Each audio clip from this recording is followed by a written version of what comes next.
m'appelle Hervé Grandjean, j'ai 39 ans. Je suis ingénieur en chef de l'armement et je suis le porte-parole du ministère des Armées depuis à peu près 1 an et demi.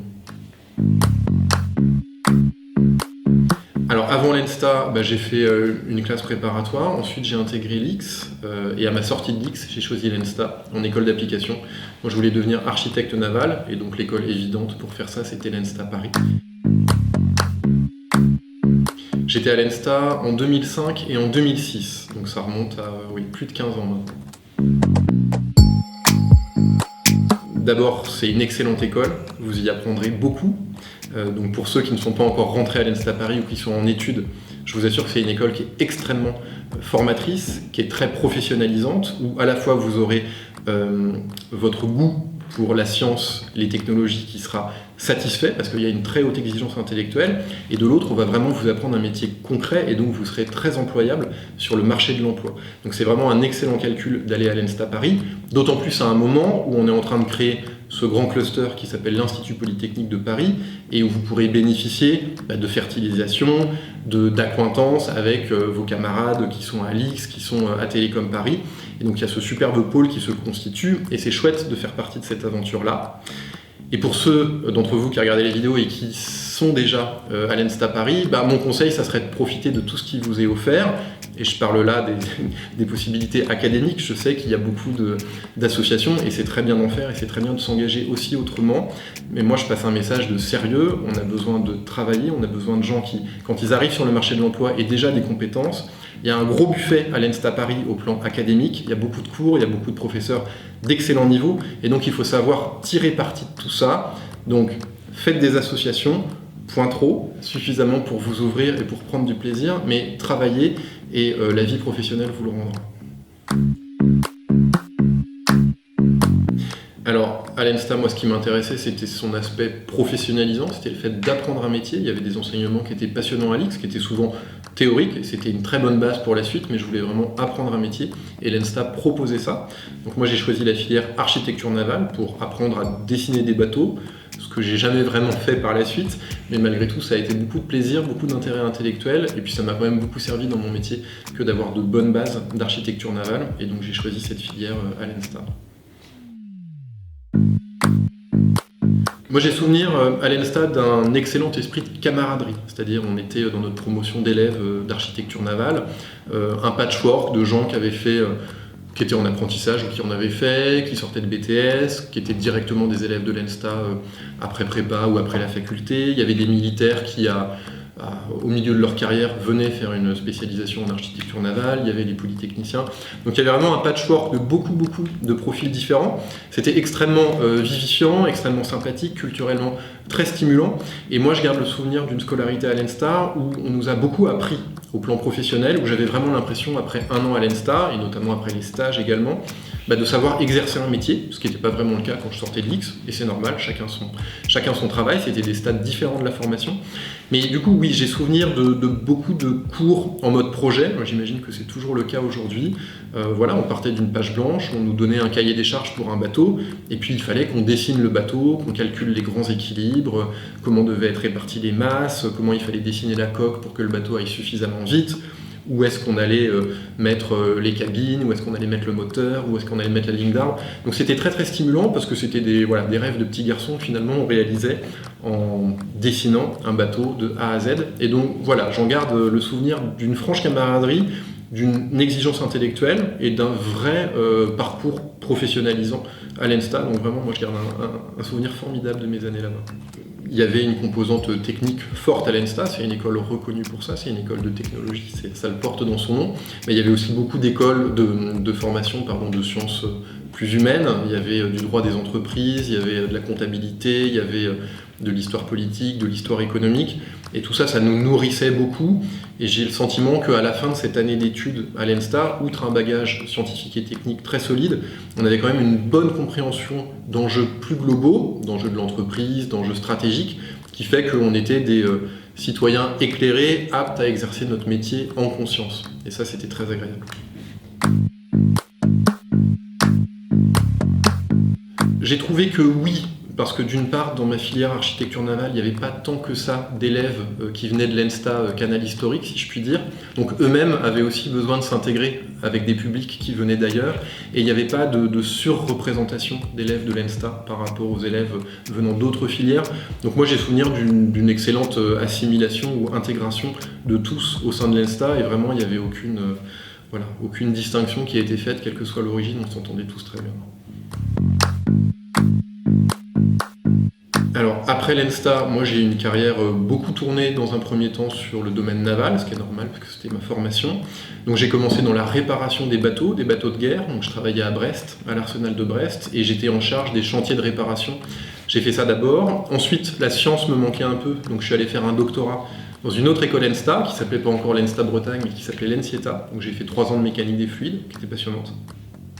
Ensuite, je suis retourné à la DGA, à la Direction Générale de l'Armement, dans un centre qui fait de l'architecture navale, plus précisément de l'hydrodynamique, donc c'est la mécanique des fluides appliquée à l'eau et appliquée aux bateaux, donc ça se trouve à Val-de-Reuil en Normandie. Ensuite je suis allé à Paris pour travailler au profit du Premier ministre et du ministre de la Défense de l'époque, M. Le Drian, sur la réforme de Polytechnique et sur quelle stratégie donner à l'école Polytechnique. Ça c'était en 2015, et c'est de ce rapport qu'on a fait avec M. Bernard Attali, qui est notamment né, quelques années plus tard, l'Institut Polytechnique de Paris.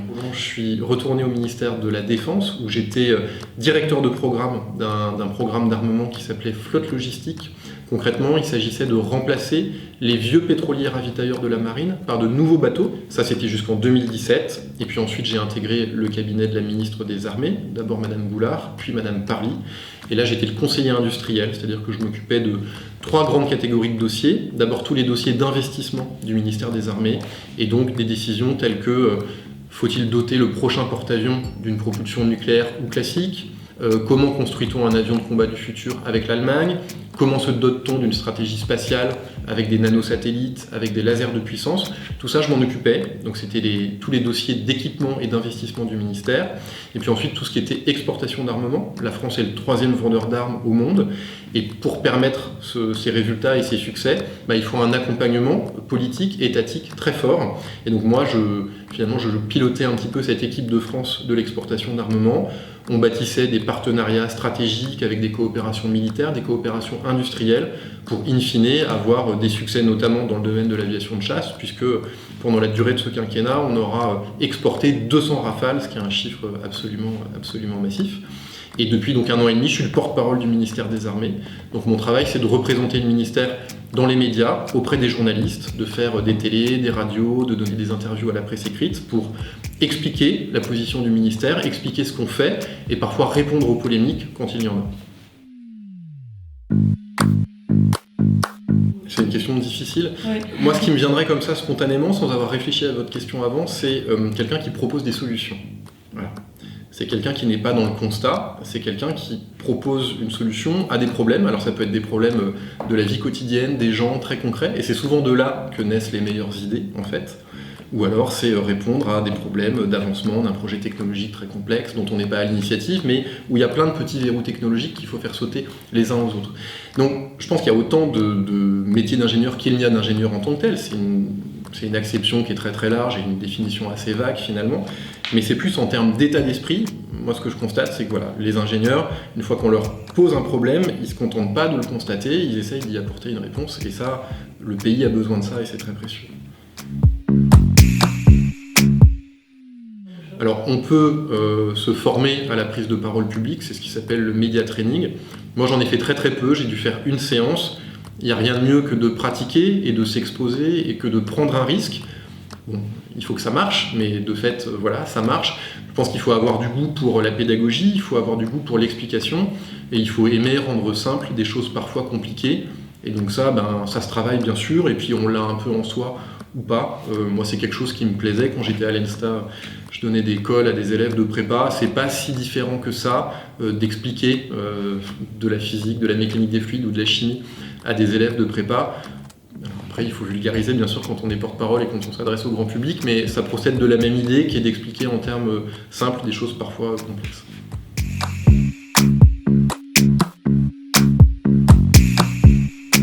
J'avais pas d'atome particulièrement crochu avec les questions de défense avant de devenir ingénieur de l'armement. Mes parents n'étaient pas militaires, j'avais pas grandi dans une ville militaire, donc j'avais pas une exposition particulière à ces questions-là. J'avais fait mon service militaire en première année de Polytechnique à bord d'un bateau de la Marine nationale, donc c'est vraiment là que j'avais découvert ce qu'était la défense, ce qu'étaient les gros bateaux qui m'avaient toujours plu mais sur lesquels j'avais pas encore été, la complexité d'un navire de la Marine nationale, le fonctionnement de son équipage et puis les missions dont il s'occupe, que ce soit des missions de police des pêches, de lutte contre le narcotrafic, des missions de souveraineté. Voilà, ça m'a beaucoup plu. Je trouvais qu'il y avait beaucoup d'adrénaline, beaucoup de sens du bien commun dans ces missions-là. Et donc voilà, j'ai naturellement persévéré dans cette voie-là quelques années plus tard. Et c'est vrai que la défense, c'est un domaine intéressant parce que à l'échelle de la France, c'est une petite France. Le ministère des Armées, vous y trouvez des industries, vous y trouvez des écoles, vous y trouvez des musées, vous y trouvez des lycées, on y fait des opérations, donc c'est extrêmement complet.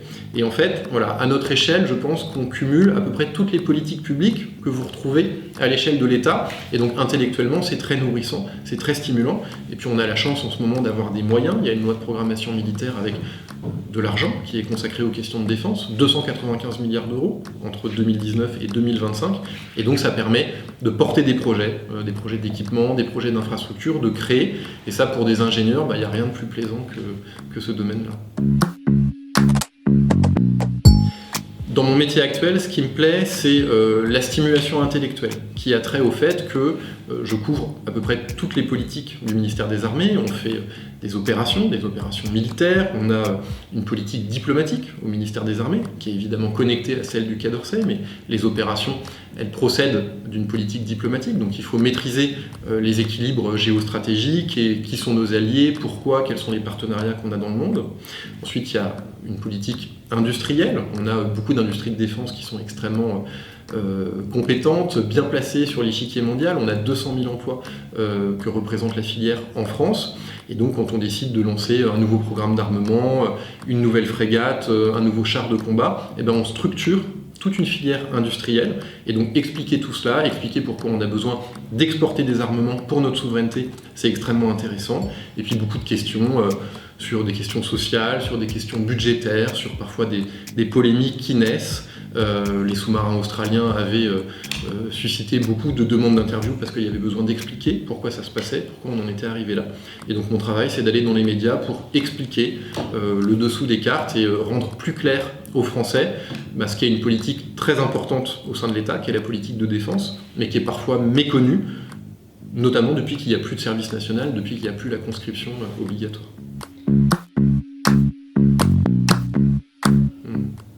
Le travail de porte-parole et même de conseiller en cabinet ministériel, c'est des jobs un peu particuliers, qui ont une composante politique dans une certaine mesure.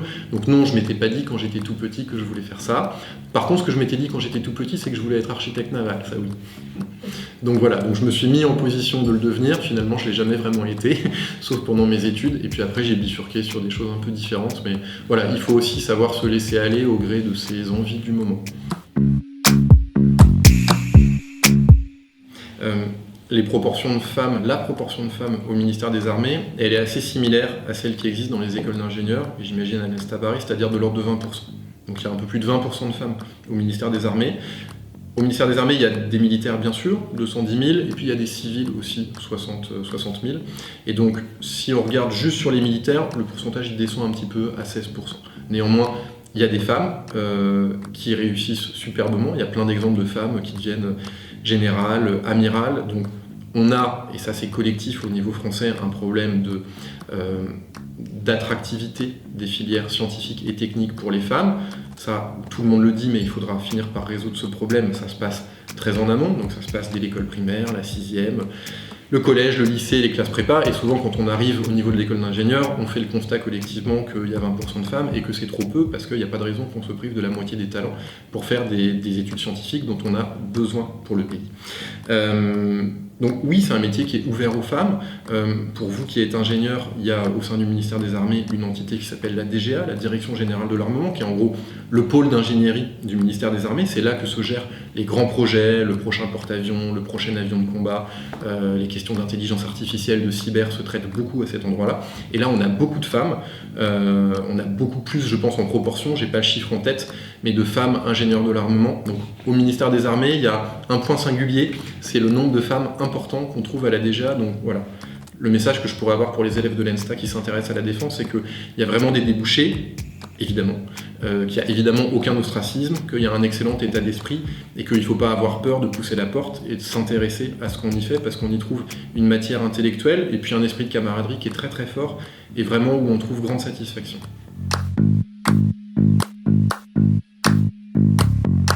D'abord, même dans mon travail aujourd'hui de porte-parole, dont on pourrait penser qu'il n'a pas grand-chose à voir avec de l'ingénierie, et c'est vrai, il y a besoin de compétences qu'on apprend quand on est ingénieur. Il y a besoin de rigueur, il y a besoin de précision, il y a besoin de savoir démontrer des choses. C'est comme ça qu'on convainc les gens, c'est comme ça qu'on convainc le grand public, qui est parfaitement intelligent et qui comprend un argumentaire.